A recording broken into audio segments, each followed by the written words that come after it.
तो हाँ प्यारे बच्चों नमस्कार। फाइनली राजस्थान बोर्ड कक्षा 9 सामाजिक विज्ञान सोशल साइंस का जो पेपर है वो फाइनली आपके आज हो चुका है। इस वीडियो के अंदर इस पूरे पेपर का फुल सॉल्यूशन, पूरे पेपर की फुल आंसर की आपको इस वीडियो के अंदर मिलने वाली है। तो वीडियो को आपको कंप्लीट देखना है। और आपका पेपर कैसा हुआ, आपने 70 में से कितने नंबर का स्कोर किया, ये आप सभी बच्चों को कॉमेंट करके जरूर बताना है। और पेपर ईजी था या हार्ड था ये भी आपको कॉमेंट करके बताना है। तो पेपर में टोटल जो प्रश्न है वो आपको 20 पूछे गए थे। तो टोटल 20 प्रश्न है, उनका फुल सॉल्यूशन आपको इस वीडियो के अंदर मिलने वाला है। तो वीडियो को आपको कहीं पर भी स्किप नहीं करना है। तो कक्षा 9वीं अर्धवार्षिक परीक्षा हाफ ईयरली एग्जाम 2025-26 का जो पेपर है वो फाइनली आज हो चुका है। सामाजिक विज्ञान का पेपर था, सोशल साइंस का पेपर था। फुल सॉल्यूशन आपको इस वीडियो के अंदर मिलेगा। तो आप साथ साथ में मिला सकते हैं कि कौन सा क्वेश्चन आपने करेक्ट किया है, कौन सा क्वेश्चन आपने रॉन्ग किया है। तो यहाँ पर प्रश्न संख्या 1 है जिसमें आपको वस्तुनिष्ठ प्रश्न पूछे गए थे, ऑब्जेक्टिव टाइप क्वेश्चन पूछे गए थे। तो इसमें पहला प्रश्न है आपके कि द स्पिरिट ऑफ लॉज नामक पुस्तक के रचयिता कौन है। तो इसमें आपका सही ऑप्शन करेक्ट होगा।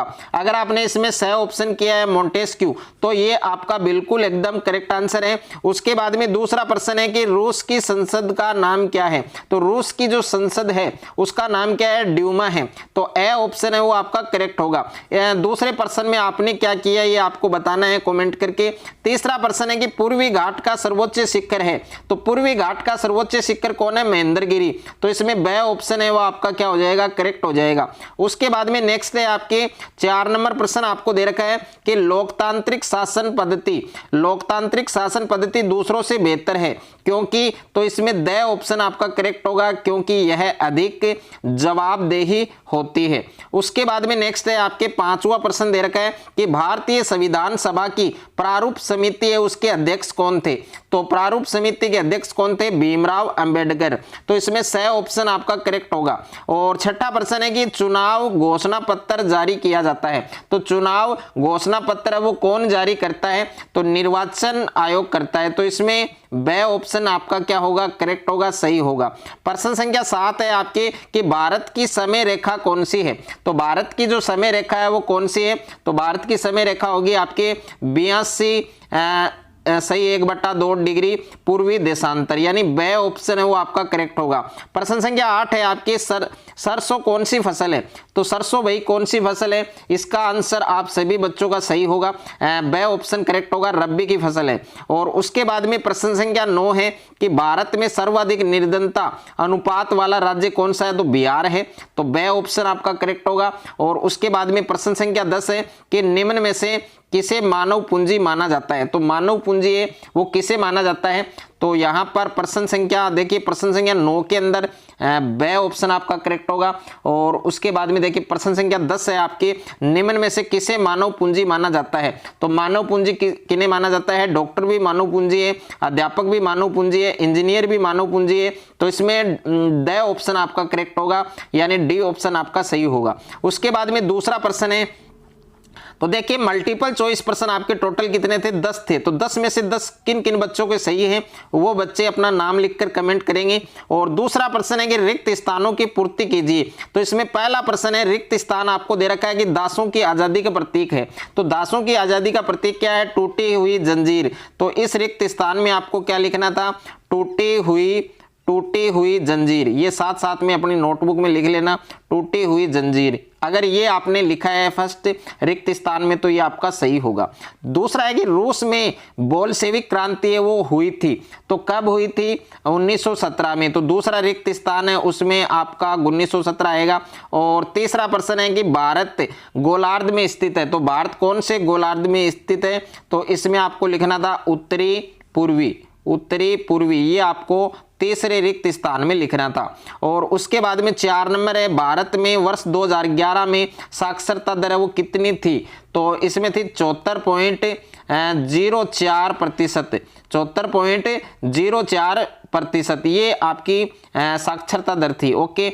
और उसके बाद में 5वां प्रश्न है कि लोकतंत्र में सरकार के प्रति उत्तरदायी होती है। तो इसमें आएगा जनता। इसमें क्या आएगा, 5वें में जनता आपको लिखना था। उसके बाद में 6ठा प्रश्न है सोल्व 16वीं लोकसभा में महिलाओं की जो संख्या है वो कितनी थी, 62 थी, 62। और उसके बाद में 7वां प्रश्न है स्वास्थ्य और पर्यटन कौन से क्षेत्र में शामिल है, तो इसमें आपको लिखना था तृतीयक, ओके, यानी तृतीयक जो क्षेत्र है उसमें शामिल है। और 8वां प्रश्न है पालमपुर गांव की मुख्य आर्थिक गतिविधि क्या है, वही कृषि है, ओके, यानी पालमपुर के जो लोग थे वो कृषि किया करते थे, किसान थे। तो 8वां जो प्रश्न है आपके, यानी टोटल आपके जो रिक्त स्थान वाले प्रश्न है वो टोटल कितने हैं, 8। तो 8 में से 8 किन किन बच्चों के सही है, वो इंटेलिजेंट बंदा है और उसका नाम कमेंट बॉक्स में जरूर आना चाहिए। उसके बाद में तीसरा प्रश्न है अति लघुतरात्मक प्रश्न।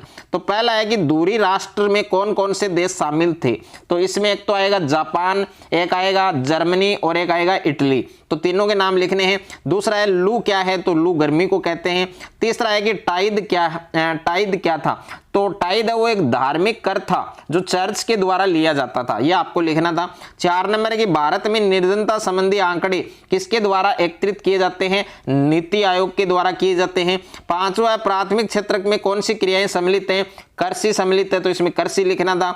और 6ठा प्रश्न है सार्वभौमिक वयस्क मताधिकार से क्या आशय है, तो इसमें लिखना था कि भाई 18 वर्ष से अधिक मत डालने का अधिकार होता था। और 7वां है हरित क्रांति का एक दुष्प्रभाव आपको बताना था, तो इससे उर्वरक है उसका नुकसान हो जाता है। और उसके बाद में 8वां प्रश्न है भारतीय संसद के कितने अंग हैं, 3 अंग हैं, कौन कौन से, एक तो राष्ट्रपति है, दूसरा आपकी राज्यसभा है, तीसरा आपकी लोकसभा है। 9वां प्रश्न है भारत का अक्षांशीय और देशांतरीय विस्तार आपको बताना था, तो इसका विस्तार आप कमेंट बॉक्स में बताएंगे सभी बच्चे। 10वां प्रश्न है गणतंत्र का अर्थ समझाइए, तो गणतंत्र किसे कहते हैं, ऐसा देश जिसमें सर्वोच्च शक्ति किसके पास हो, जनता के पास हो। बाकी फुल पेपर है वो आप देख सकते हैं, पूरे पेपर का फुल सॉल्यूशन, पूरे पेपर की फुल आंसर की मैंने टेलीग्राम चैनल पर अपलोड कर दी है और उसका PDF आप डाउनलोड कर सकते हैं। और टेलीग्राम ग्रुप को अगर आपने अभी तक नहीं ज्वाइन किया है तो ज्वाइन कर सकते हैं, उसका लिंक आपको डिस्क्रिप्शन में मिल जाएगा।